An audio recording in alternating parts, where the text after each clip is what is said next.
রাতে লালন শাহ সেতুর দৃশ্য। এই লালন শাহ সেতু খুব সুন্দরময় দৃশ্য। এটি আপনারা দেখতে পাচ্ছেন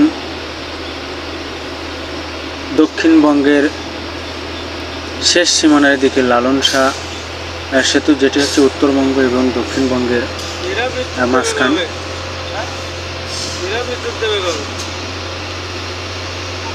আপনারা দেখছেন ডানের পাশে যে লাইটগুলো জ্বলছে, এই লাইট হচ্ছে সেই লাইট যেখানে পারমাণবিক বিদ্যুৎ কেন্দ্র তৈরি হচ্ছে। আর এই বিদ্যুৎ কেন্দ্রটা তৈরি করছেন রাশিয়ানরা। এই সেই পারমাণবিক বিদ্যুৎ কেন্দ্রে, যার কাজ এখনো পর্যন্ত শেষ হয়নি।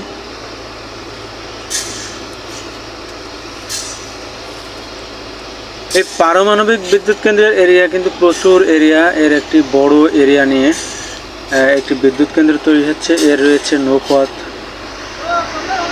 আবার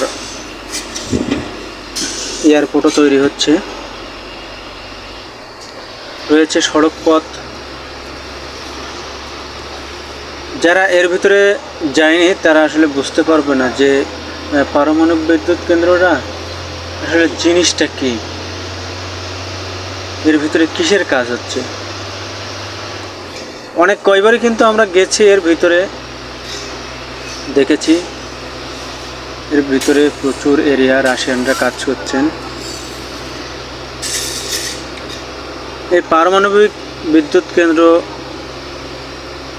শেখ হাসিনা সরকার থাকতে এটির কাজ চালু হয়েছিল। এখন বর্তমান উপদেষ্টারা ক্ষমতায় রয়েছে, উপদেষ্টারা সরকারের জায়গা থেকে নিয়ন্ত্রণ করছেন।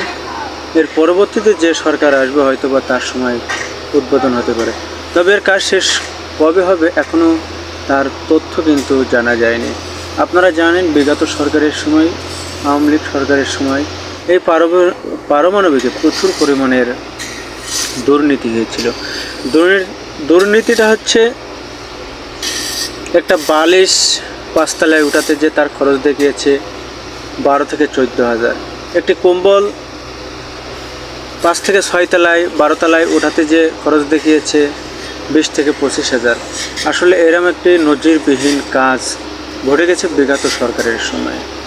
সরকারি যদি ভালো না হয়, জনগণও কিন্তু কোনো প্রকারে ভালো হয় না। সরকার যদি দুর্নীতিবাজ হয়, জনগণ দুর্নীতিবাজ হবে, এটি 100%। আর সরকার যদি জনগণকে নিয়ন্ত্রণ না করতে পারে তাহলে সে কোনো প্রকারেই দেশ চালাতে পারবে না।